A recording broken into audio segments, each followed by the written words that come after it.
Un matin d'avril 2025, dans le froid d'une salle de réunion d'une grande banque internationale, un simple coup de téléphone a déclenché une onde de choc mondial. L'ordre fut bref mais glaçant. Annuler tous les prêts en attente destinés aux entreprises chinoises. En quelques heures, 78 milliards de dollars de financement international se sont évaporés, étranglant l'accès de Pékin aux capitaux étrangers. Pourtant, Washington n'a pas perçu un risque plus profond. Ces prêts étaient en réalité les briques invisibles soutenant le marché obligataire américain. Et quand ces fondations s'effondrent, ce ne sont pas seulement les adversaires qui tombent, c'est l'architecte lui-même qui risque d'être enseveli. La guerre financière déclenchée par les États-Unis serait-elle en train de virer à l'autodestruction? Le premier signe en a été l'ordre spectaculaire de Scott Bessent, l'une des figures les plus puissantes de la finance mondiale, exigeant l'arrêt complet du financement aux entreprises chinoises liées à l'État. Un rapport interne révélé par Bloomberg a dressé un tableau bien plus sombre que ce que laissait paraître la décision. En mars 2025, la Chine détenait encore 859 milliards de dollars de bons du Trésor américain, selon le département du Trésor. Malgré le durcissement des sanctions, Pékin a discrètement acheté 18 milliards de dollars supplémentaires en janvier, resserrant ainsi les taux autour du marché de la dette américaine. Alors que la dette publique des États-Unis a franchi les 36 000 milliards de dollars et que les taux des obligations à 10 ans ont atteint 4,5 %, l'étranglement de la liquidité chinoise revenait à retirer la goupille d'une bombe sous l'économie américaine. Si Pékin accélérait la liquidation de ses bons du Trésor, comme l'a évoqué une fuite relayée par le South China Morning Post, la première victime ne serait pas Pékin, mais bien Wall Street. Pourquoi Scott Bessent aurait-il pris un tel risque intérieur pour faire pression sur la Chine? Peut-être à cause d'une autre bombe à retardement, la réforme fiscale de 9 000 milliards de dollars annoncée par le président Trump en février 2025. L'euphorie de Wall Street n'a duré qu'un instant avant de céder à la panique. Selon le Bureau du budget du Congrès, le PIB pourrait croître de 1,8 % à court terme, mais Moody's Analytics avertit que le déficit annuel gonflerait de 2 300 milliards de dollars, portant le ratio dette-PIB au-delà de 140 % d'ici 2028, une trajectoire vertigineuse sans précédent. Presque immédiatement, le marché immobilier américain s'est figé. Les taux hypothécaires à 30 ans ont explosé au-dessus de 8,1 %, rendant l'achat d'une maison à Atlanta, Phoenix et ailleurs hors de portée pour de nombreux Américains, selon l'Association nationale des agents immobiliers. Dans un geste inédit, Fitch Ratings a placé la dette souveraine américaine sous surveillance négative, pointant une trajectoire budgétaire jugée intenable. L'histoire rappelle que les grandes réformes fiscales, comme celle de 1981, peuvent stimuler temporairement la croissance, mais au prix de décennies de déficit et d'inflation. Si l'histoire devait se répéter, les efforts américains pour se renforcer face à la Chine pourraient bien s'effondrer de l'intérieur avant même que Pékin n'ait besoin d'agir, et les signes inquiétants se multipliant. En seulement 60 jours, les banques centrales étrangères ont vendu pour 256 milliards de dollars d'obligations américaines, selon la Réserve fédérale. Le Japon a réduit ses avoirs de 68 milliards, les ramenant à leur plus bas niveau depuis 12 ans. L'Arabie saoudite a discrètement vendu 45 milliards supplémentaires, selon Reuters. Les analystes de Barclays préviennent, les acheteurs structurels, jadis fidèles au marché obligataire américain, se retirent, poussant à la hausse le coût du financement de Washington au moment même où le déficit budgétaire devient incontrôlable. Plus inquiétant encore, les alliés traditionnels du dollar semblent désormais se préparer à un possible effondrement. En une seule semaine de mars, le yuan a dépassé le dollar en tant que monnaie la plus utilisée pour les transactions transfrontalières de la Chine, selon les données de la Banque populaire de Chine. Une fois la confiance mondiale érodée, l'histoire montre qu'il est extrêmement difficile, voire impossible, de la restaurer. Et le plus terrifiant dans tout cela, où se dirige le capital en fuite des États-Unis? La Chine attendait ce moment depuis des années. Et désormais, elle passe à l'action.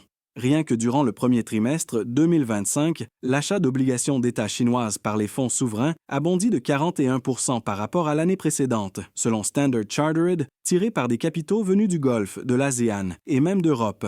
La Banque populaire de Chine propose des rendements de 5,8 % à 8 % pour ses obligations numériques libellées en yuan à échéance de 10 ans, des taux nettement supérieurs à ceux des bons du Trésor américain sans les risques d'inflation associés. Un paradoxe cruel apparaît. C'est précisément la campagne américaine pour isoler financièrement la Chine qui est en train de faire de Pékin un nouveau refuge pour les capitaux mondiaux. James McCormack, responsable de la recherche sur les marchés émergents chez Fitch, avertit sans détour. La Chine est en passe de devenir non seulement une superpuissance commerciale, mais aussi une forteresse financière. Et si, comme l'histoire l'a montré, les flux de capitaux déterminent la gravité géopolitique, alors les États-Unis pourraient avoir perdu cette guerre avant même d'en avoir compris l'enjeu. Mais ce n'est qu'un début. La Chine s'apprête à abattre une carte encore plus redoutable. Vous êtes-vous déjà demandé ce qu'il se passerait si les pays pouvaient conserver des actifs en dollars sans avoir besoin d'acheter de bons du Trésor américain? Derrière les portes closes de Pékin, une stratégie nouvelle est en train de naître, et elle pourrait avoir un impact plus dévastateur que toutes les sanctions économiques jamais imposées par Washington.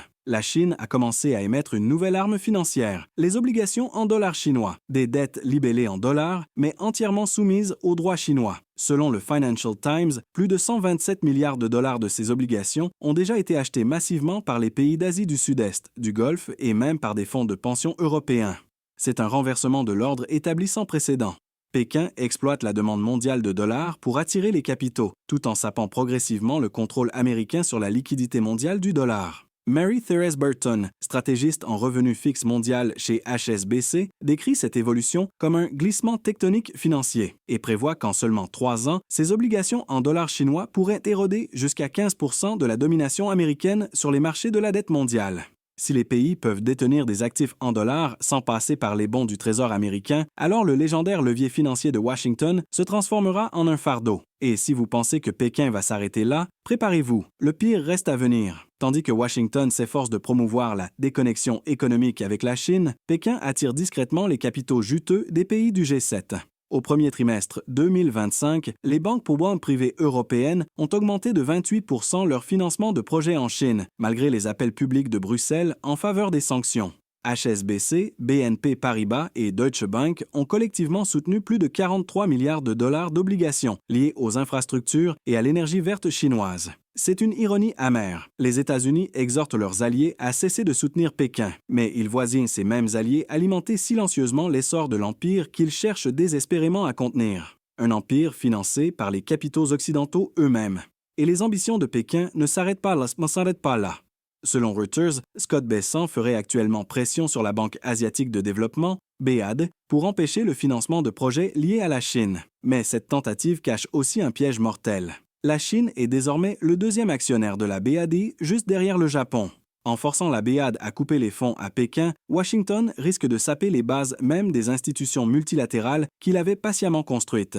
Lors d'un séminaire organisé par la Brookings Institution en avril, Leah Ahmed, historienne financière, a lancé un avertissement sans détour. Armer les institutions multilatérales n'est pas seulement risqué, c'est suicidaire. Une fois la confiance perdue, ces structures peuvent s'effondrer plus vite que n'importe quelle crise financière. Le véritable piège tendu par Pékin ne réside pas dans ses réactions immédiates, mais dans les embuscades méthodiquement préparées depuis des années.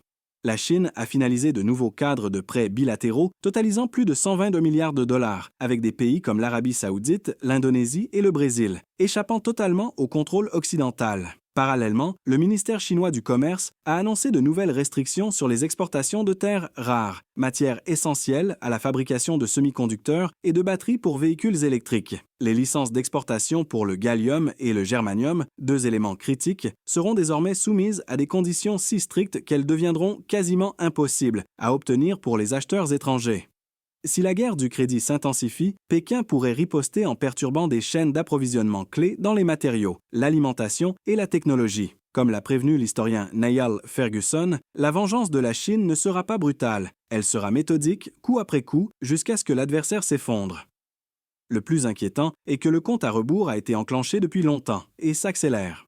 De nombreux analystes estiment que les États-Unis ont déjà franchi, sans le vouloir, un point de non-retour. L'investissement direct étranger en Chine a augmenté de 9,7% au premier trimestre 2025, selon le ministère chinois du Commerce, malgré les appels de Washington à se découpler de Pékin. Pendant ce temps, les investissements étrangers aux États-Unis ont chuté de 14%, d'après le Bureau d'analyse économique américain. Le yuan, qui ne représentait autrefois qu'une part marginale des paiements mondiaux, a atteint 5,8% du réseau SWIFT en mars, soit le double de son niveau de 2022. Mohammad El-Erian, l'un des plus grands experts financiers mondiaux, a déclaré sans embâche sur Bloomberg TV. Une fois que les flux de capitaux mondiaux se dirigent vers l'Est, il devient pratiquement impossible d'inverser la tendance.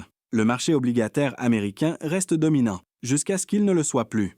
Les monnaies de réserve ne s'effondrent jamais du jour au lendemain. Elles s'érodent, transaction après transaction, Obligation après obligation, décennie après décennie. En ce moment même, dans les coulisses de Pékin, une révolution silencieuse est en cours. La construction d'un système de paiement mondiaux libellé en yuan, garanti non par des promesses politiques, mais par du pétrole d'Arabie, du soja du Brésil, du nickel d'Indonésie. Tout cela échangé directement en monnaie chinoise, sans passer par le dollar américain. Si ce système fonctionne sans accroc, la guerre financière ne se contentera pas de redessiner les routes commerciales. Elle pourrait balayer purement et simplement la suprématie américaine sur l'économie mondiale. Pensez-vous que Washington dispose encore du temps nécessaire pour stopper ce tsunami financier? Si vous avez trouvé cet article utile, n'oubliez pas d'appuyer sur « J'aime » et de vous abonner pour suivre nos prochaines analyses sur les bouleversements en train de redéfinir le monde.